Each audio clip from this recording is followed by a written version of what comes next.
I got fired by my billionaire CEO without a single explanation. No warning, no mistake, just one cold sentence, and I was out.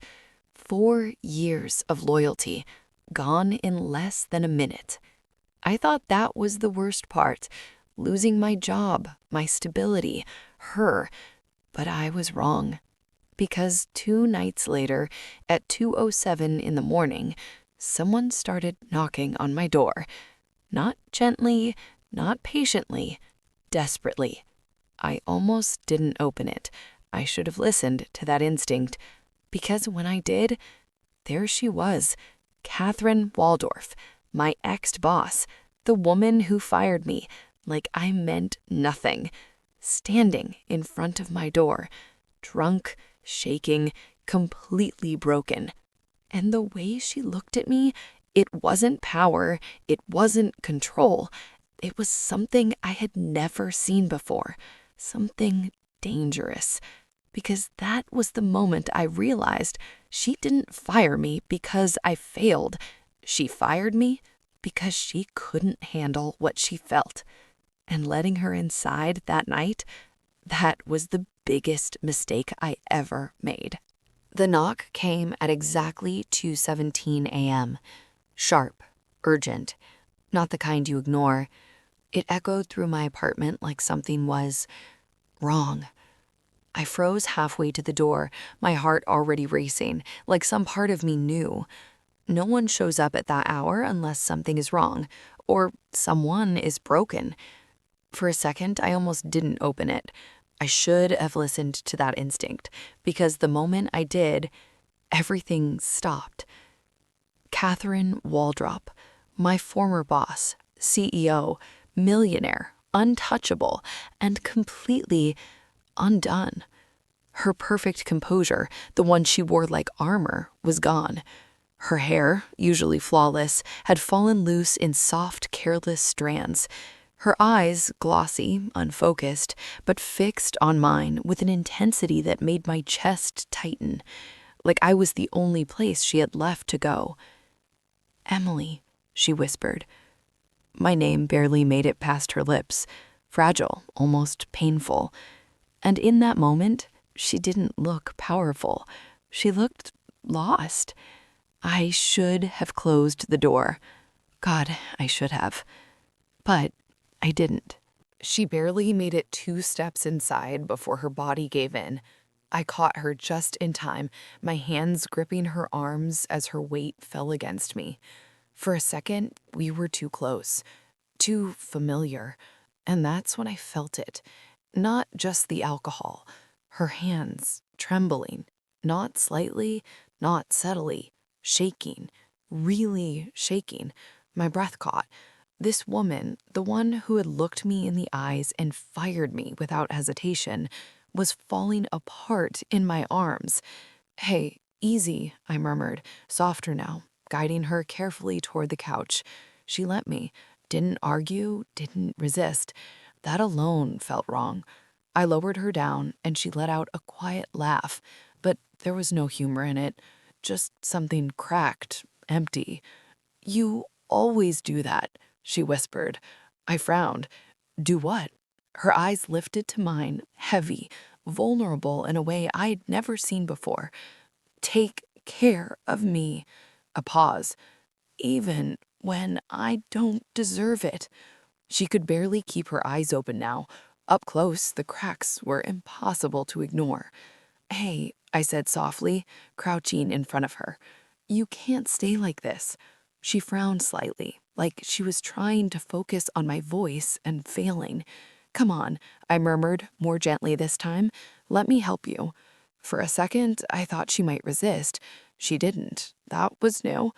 Carefully, I guided her to stand again, her balance unsteady as her hand instinctively found my arm. Too close. Again, I swallowed the thought and focused. "Your jacket," I said quietly, sliding it off her shoulders. She didn't protest, just watched me, silent, vulnerable in a way that didn't fit her. Piece by piece, I helped her out of the sharp, perfect image she always carried, without the heels, without the structure, without the armor. She looked human, fragile. I grabbed one of my oversized shirts and a pair of soft pants, pressing them gently into her hands. "Here," I said, "you'll be more comfortable in this." She stared at the clothes for a second, then back at me. "You're really doing this," she whispered. I exhaled, quieter now. "You showed up at my door at 2 a.m., Catherine. What did you expect?" A small pause. "I don't know," she admitted, and for the first time, neither did I. "You fired me, Catherine." The words came out before I could stop them. Sharp, clean, hanging in the air between us like something fragile and dangerous. There it was. No more silence, no more pretending, just the truth, finally said out loud. She closed her eyes the second she heard it, like the sound physically hit her. I know. Of course she knew. That almost made it worse. "No warning," I continued, my voice tighter now. "No explanation, no conversation, just," I let out a breath, a humorless exhale. "One sentence and security walking me out like I'd stolen something." "I know." She said it again. Same words, softer this time, like repeating it might somehow fix it. "Do you?" I snapped, the crack in my voice betraying me. "Do you actually understand what that did to me?" Her silence stretched. Too long. "I lost everything that night, Catherine. My job, my routine, my sense of control. You." The last part stayed stuck in my throat, unsaid, but loud enough. The room went still. Not quiet, heavy, like the air itself had weight. And then she laughed. A small sound at first, then another, but there was no humor in it. It was the kind of laugh that comes right before something breaks. I frowned, confused, a little thrown off. "Wow, okay, that's great timing." She shook her head, covering her mouth for a second like she was trying to hold it in. "I'm not laughing because it's funny," she said, her voice uneven. "Could have fooled me." Her eyes met mine then, glossy, exhausted, painfully aware. "Do you think I don't know what I did to you?" That landed differently. No arrogance, no defense. Just something raw, something real. And suddenly, I wasn't sure I was the only one who had lost something that night. She leaned forward slowly, elbows resting on her knees, fingers threading into her hair like she was trying to hold herself together. For a moment, she didn't look at me, which somehow felt worse. "I watched you every day, Emily." That made me pause.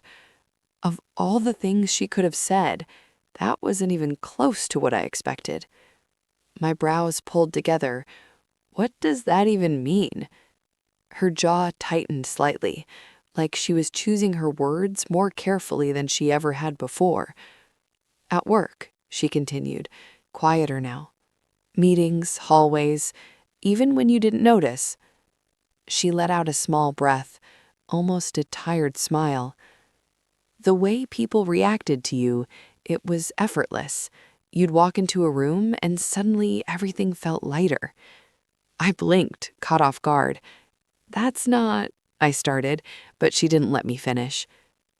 "She made it look easy," she said, finally lifting her eyes to mine. "Talking to people, handling pressure, being liked." There was something sharp behind that last word. Not anger, something closer to resentment, or maybe envy. I crossed my arms, trying to ground myself again. "So what, you fired me because I was good at my job?" There was a hint of disbelief in my voice now, maybe a little sarcasm. She shook her head, slow, almost frustrated with herself. "No." A pause. Her gaze dropped for a second, then came back, steadier this time. "That's why I noticed you." Something in my chest shifted. I didn't like where this was going. "And?" I pressed, Quieter now. Her lips parted, but for once, Catherine Waldorf hesitated. Not calculating, not composed, just unsure. And that was new. That's why I couldn't stop thinking about you. The words didn't come out dramatic. They came out honest, low, unpolished, real. And somehow that made them hit harder. My chest tightened before I could stop it. Catherine, I said quietly, her name coming out more like a warning than anything else. But she shook her head, like she couldn't let me interrupt this, not now. I hated it, she admitted, her voice unsteady, almost fragile. Not you. I never hated you. She let out a breath that sounded like it had been stuck in her chest for days. I hated what it did to me. Her fingers tightened slightly in her hair as she leaned forward, eyes unfocused for a second, like she was replaying it all. I'd walk into a room and look for you without even thinking, she continued. Every meeting, every hallway. It didn't matter how important it was. A faint, almost disbelieving smile crossed her lips. And when I found you, she paused, shaking her head softly, like it didn't make sense even now. One smile, just one, and suddenly I couldn't concentrate on anything else. I didn't move, didn't trust myself to, because the way she was saying it, it didn't sound like obsession. It sounded like she'd been losing a fight she didn't know how to win. I built my entire life on control, she went on, quieter now. Every decision, every risk, calculated. Her gaze slowly lifted to meet mine. No distance, no walls, just truth. My company, my reputation, myself. A beat. And then, softer, and you took that away from me. Not accusing, not angry, just honest. And somehow that made it worse. The room felt smaller, like the walls had quietly closed in around us. The air turned warmer, heavier, harder to breathe, dangerous. So you fired me? I asked, barely above a whisper this time, not sharp anymore, just searching. Her lips parted like she was about to answer, then stopped, pressed together again, hesitation flickering across her face in a way that didn't belong to someone like her. For the first time that night, Catherine Waldorf didn't have control of the moment. I thought, she started slowly, her voice lower now, almost careful. If you were gone, her eyes dropped like she couldn't quite face me while saying it. It would stop. A pause, not empty, full of everything she wasn't saying. Her jaw tightened slightly before she finished, quieter now. It didn't. And the way she said it wasn't dramatic, wasn't defensive, just defeated. Like that realization had cost her more than she expected. Something shifted inside me. The anger was still there, sharp, justified, but it wasn't alone anymore. There was something else now, quieter, softer, more dangerous, because it made me hesitate. You don't get to do that, I said, but the words didn't land the way I wanted them to.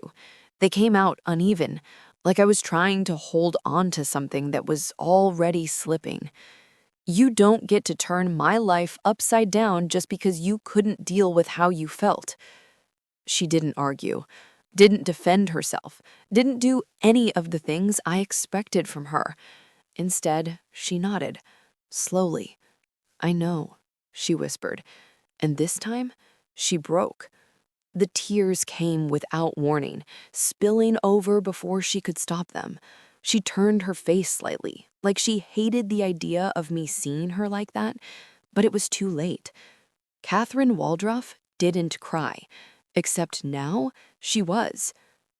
I know, she said again, her voice unsteady, barely holding together. And I wish I could take it back. I've tried, God, I've tried, to justify it, to convince myself it was the right decision, that it was necessary. She let out a shaky breath, her hands tightening in her lap. But it wasn't, she admitted.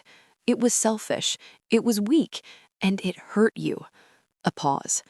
Then more quietly, it destroyed you. That hit. Because she understood. She really understood. Her eyes lifted to mine then, vulnerable in a way that felt almost unfamiliar. I've made a lot of difficult decisions in my life, she continued, her voice softer now, stripped of any authority. But that one? She shook her head slightly. That's the only one I regret the second I made it. Silence stretched between us, fragile and raw. And then she leaned forward just slightly, careful, like I might pull away. Emily, she said, my name barely more than a breath. I don't expect you to forgive me. Honest. I don't expect you to trust me again. Painfully honest. But I couldn't stay away either, she admitted, her voice breaking just enough to give her away. I tried. I told myself you were better off, that I'd done the right thing by removing myself from whatever this is. Her gaze didn't leave mine. I was wrong. A beat. Then quieter, about all of it. Her fingers curled slightly against her knees, like she was grounding herself before saying the next part. I'm not here to fix everything tonight, she said. I know I can't. Another breath. But I am here to ask you for something I've never had to ask anyone for before. That alone said everything. Her voice softened even more. Just give me a chance. Not demanding, not expecting, asking. Not as your boss, not as someone above you. Her eyes searched mine, raw, uncertain. Just as Catherine. A pause. Fragile. Let me try to make this right. And for the first time since she walked through my door, she looked afraid of my answer. Not in a physical way, but like something inside her had finally given in. Gone was the woman who walked into boardrooms and owned every second of it. Gone was the certainty, the control, the distance. What stood in front of me now was just Catherine. Tired, exposed, real. I haven't slept since I let you go, she admitted quietly, her voice rough around the edges, like it had been worn down over time. Her gaze drifted for a moment, unfocused, like she was replaying nights that never really ended. Every decision I made after that felt off, she continued. Meetings, deals, conversations, things that used to be automatic. A faint, almost bitter smile touched her lips. I kept waiting for that feeling to come back, the clarity, the control. It didn't. Her fingers tightened slightly in her lap. Everything just felt, she exhaled softly, searching for the word, empty. The kind of empty that doesn't go away when you distract yourself. The kind that follows you into every room. She swallowed, her composure slipping just enough to make it real. I haven't slept since I let you go, she admitted quietly, her voice rough around the edges, like it had been worn down over time. Her gaze drifted for a moment, unfocused, like she was replaying nights that never really ended. Every decision I made after that felt off, she continued. Meetings, deals, conversations, things that used to be automatic. A faint, almost bitter smile touched her lips. I kept waiting for that feeling to come back, the clarity, the control. It didn't. Her fingers tightened slightly in her lap. Everything just felt, she exhaled softly, searching for the word, empty. The kind of empty that doesn't go away when you distract yourself. The kind that follows you into every room. She swallowed, her composure slipping just enough to make it real. I hadn't told myself I was protecting something. my focus, my company, my life. A small shake of her head, like she didn't believe her own excuse anymore. But the truth is, her eyes lifted to mine again. No walls, no performance, just like Catherine. A pause. Not dramatic, just honest. I ran straight into losing you. You don't get to run again, I said, my voice quieter now, but steadier than before. Her breath caught. I was close enough to see it, close enough to feel it. If you're going to stand here, say all of this, I continued, my chest tightening, then don't you dare walk away from it. A beat. Her voice barely made it out. I won't. That was it. That was all it took. Because this time, she didn't move first. I did. My hand found her wrist, gentle but certain. She stilled instantly, waiting, always in control, except now. I closed the distance, slow enough to stop, close enough to mean it. This doesn't fix anything, I murmured, my breath brushing against hers. I know, she whispered, but I'm still here. And this time, neither of us pulled away. The kiss. It felt tentative, like we were both stepping into something fragile, something we had almost lost before even touching it. Her lips brushed mine softly at first, hesitant, as if she was still asking for permission, even now.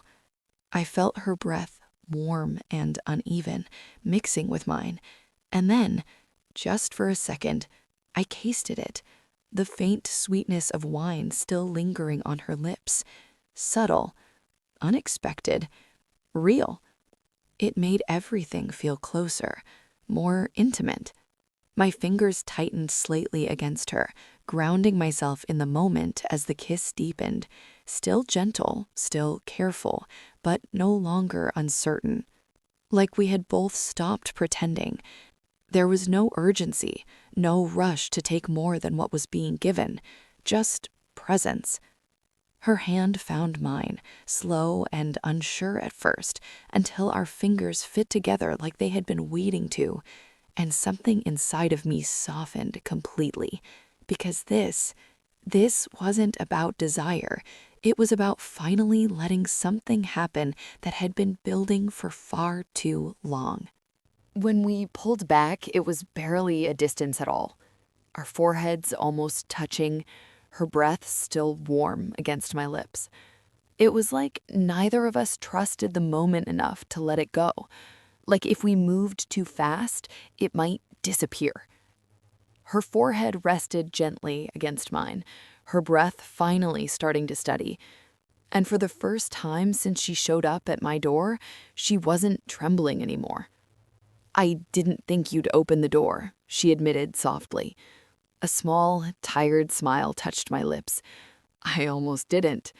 She let out a quiet breath, something between a laugh and relief. Yeah, she murmured. That sounds about right.